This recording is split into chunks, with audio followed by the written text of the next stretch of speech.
makaka-help po sa isip natin na hindi na po natin kailangan isole.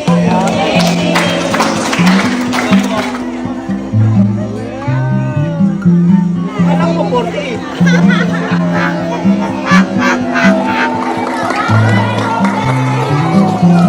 So ngayong araw po paalis po ulit tayo ngayon para simulan na ang pangatlong mission. Ayan. Naisip ko po itong pangatlong mission na to dahil sa karanasan po namin. Hindi, actually, lahat naman po halos na magiging mission ko po dito dahil po sa karanasan namin. Kaya ko po siya unang naiisip.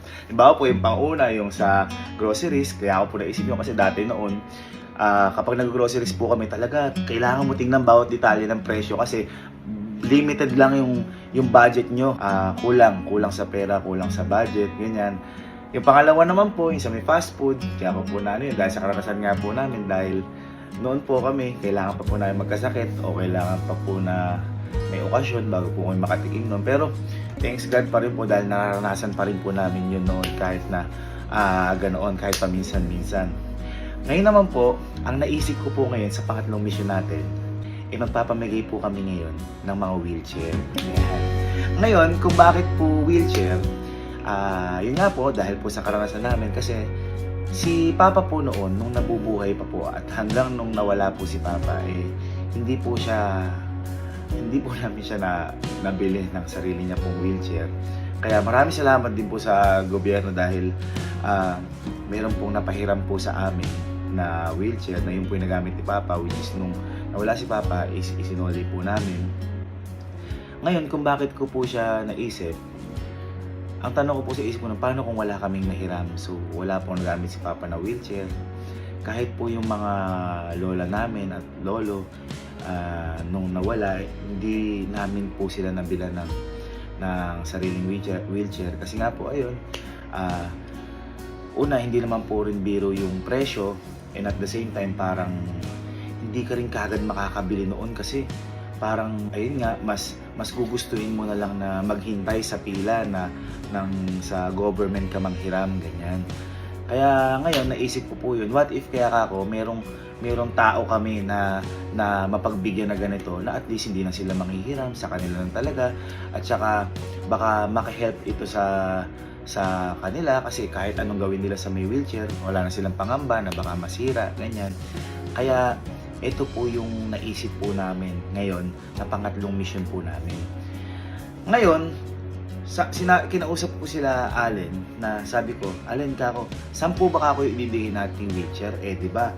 10 kasi yung birthday ko. Sabi ko parang kulang para sa akin po, parang kulang kasi minsan lang naman natin gawin. Kaya ako po, dinagdagan ko pa po ulit ng 10. Kaya po ngayon, bibili po kami ng 20 wheelchairs at ipapabigay po namin ito sa mismong barangay po namin ngayon dito. Kaya kanina po, tinawagan po namin yung mga konsehales po dito, yung mga kapitan na kung sino po yung mga kakilala nila na pwede po namin mapagbigyan. At thanks God po, mayroon po pala talagang nangangailangan. At sobrang happy ko po na naisip ko po ito na sa maliit na bagay po makakatulong po kami sa kanila at sobrang laki pong impact po sa akin na to dahil yun nga po wala pong katumbas to na kahit na anong material na bagay sa saya na maibibigay po sa akin na to. Kaya ayun po, ang gagawin po namin ngayon ay kaya lang pala, inom lang. Guys, mag-avail na pala kayo. Yung Ako Plus namin, ayan, malapit na maubos. Kaya ngayon, tara na! At bumili na tayo ng mga wheelchair. Hindi ko alam kung may mabibilang kami ng 20 kagad na kasi. Aboy. Hello po. Ibili pong wheelchair, 20. Pangalang mission na yan, eh? Ha? Pangalan na? Pangatlo. Pangatlo. mission. Pangatlo. 20 wheelchair, boss. 20. Ay, 10. Ay, 10 lang po yan dito. Sige po. Okay lang po.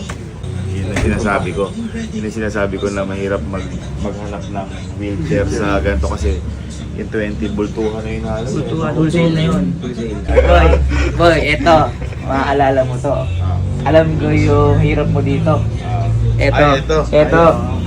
Yung oxygen na to. Yung oxygen na yan kasi si Papa, naalala ko noon, kakauwi ni Papa nung galing ospital. Wala pang 30 minutes, nahihirap ako si Papa. Ngayon, wala kaming pambiling oxygen na ganito. Kasi kailangan, kapag hihiram ka na to, may deposito pa. Parang mahirap. Ka- Parang bibilin mo rin Kunyari, talaga. 5,000 to. Ang deposito mo dito, 3,000. Ganun. Wala pa yung refill. Eto, wala na. Huling pera ko na lang noon, 5,000. Pinili ko ng ganito. Ganyan, para may oxygen.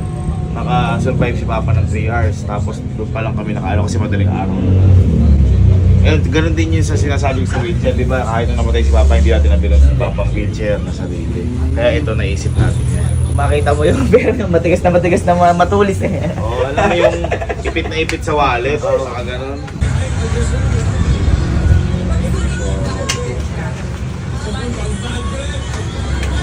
So, hanap pa tayo ng 10. Sampo pa. Oo, 10 ba?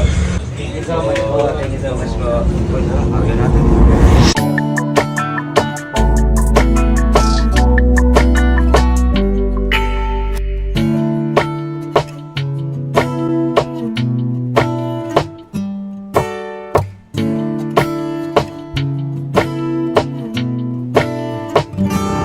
Dapat tayo po 10, pero uwi mo tayo, hindi na pala cash 20 dito.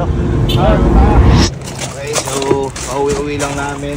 Nagtanong kami sa mga ibang medical shop. Tama ba? Medical shop? Medical store. Medical store, nagtanong kami. Halos wala. Halos isa, dalawa. Ganun lang yung nakita namin. Kaya nag-decide kami ni Alin na umorder na lang sa Manila. Ipapalalamove na lang. Kasi baka hindi rin po umabot sa araw na to ngayon. Kasi Next week yung deliver dito oo, eh. kasi ang nagpa-contact nga kami kala kapitanan sa mga bibigyan para umabot pa rin po ngayong araw. Kaya ngayon, order po kami ng 10, pinadeliver na po dito ng Lalamove. Kaya, so iniintay na lang po namin. At ngayon, eto na ang 10. Tawag ko ng 10. 20.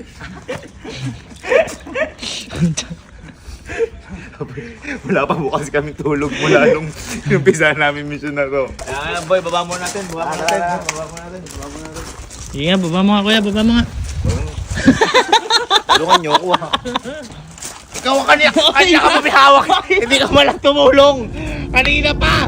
Napagtanto ko yun ha. Ayan na daw yung in-order natin ulit 10. Ayan yung 10 natin kanina. So andyan na yung 10 na in-order natin.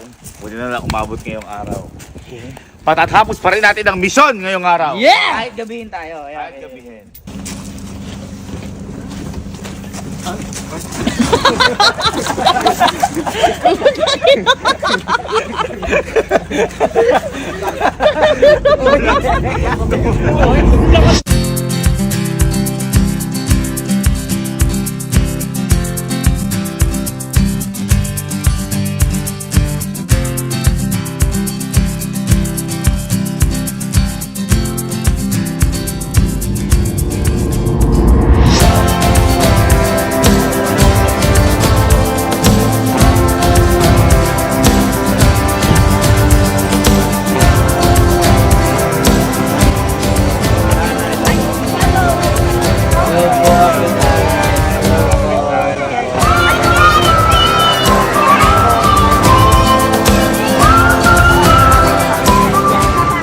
Wala po magtigil ng kapitana dahil sa pag-help po sa amin na makahanap po ng pagbibigyan.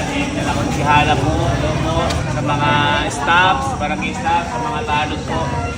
Actually po, kung natataka po kayo kung ba't po kami magpapamigay na to kasi po nagsa-celebrate po ako ng birthday ko.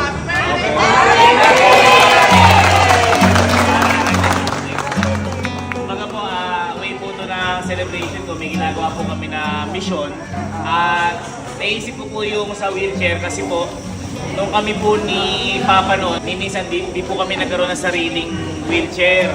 Yung kumbaga po, kailangan pa po natin manghiram sa government. Kaya naisip ko po ito, mas maganda po meron po tayong sarili kasi po at least kahit papaano po makaka-help po sa isip natin na hindi na po natin kailangan isole. Baka po, sarili lang po. Kahit po lagyan natin ito ng turbo, okay na okay lang po yan. Kahit gawin po, kahit na lang po gawin natin. Kaya po maraming salamat din po mga sir, mga ma'am, mga nanay, mga tatay. Maraming salamat po dahil nakipag-participate din po kayo sa may birthday ko. Malaking impact po sa akin to. Ngayon ko lang po ito ginawa. Kaya maraming salamat po. Maraming salamat po.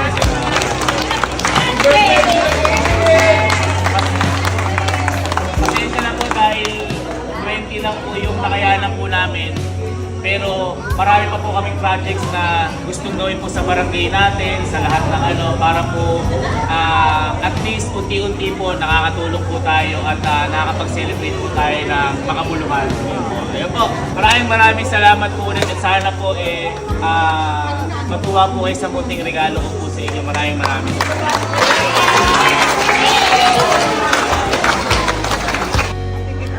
Akala ko po, alam ko na po lahat ng mangyayari sa pangatlong misyon po namin na to. Dahil ang plano lang naman po namin ay yung magbigay kami ng wheelchair. Pero may hindi pa po pala kami nalalaman. At ito yung pakiramdam habang ibinibigay po ito. Dahil sobrang saya at sobrang taba po ng puso namin na nakikita po namin na yung pinagbibigyan namin ay masaya din po. At alam po namin na magagamit nila to. Kaya mga lola, kaya mga nanay, tatay, lola, lolo, maraming salamat po sa inyo dahil kayo po ang kumumpleto ng pangatlong misyon ko po. At salamat po dahil nakadiwang po kayo at naging parte po kayo ng birthday ko po. Ay! Ilan taon na po ba kayo, Nay? 87? Alam ko 40.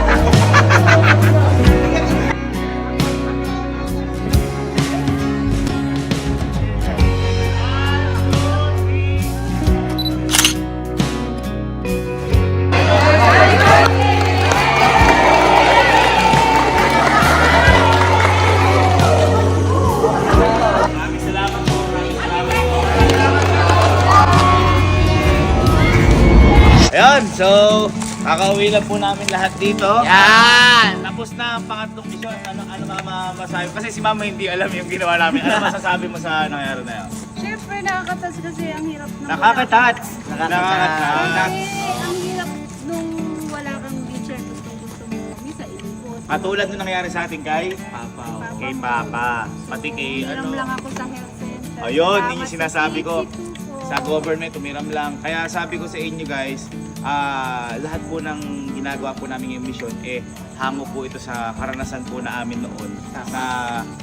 Na parang meron sa isip ko na what if kaya pag-aanin natin yung iba na baka nangyayari sa kanila yun. Kasi may sakit ka na, may sakit na yung alaga mo, wala ka pang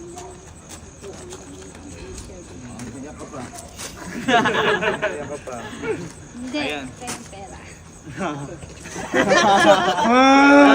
Naiyak! Ayan, so guys, maraming salamat po ulit. At bukas, handa na ba kayo sa misyon na pang-apat? Yeah!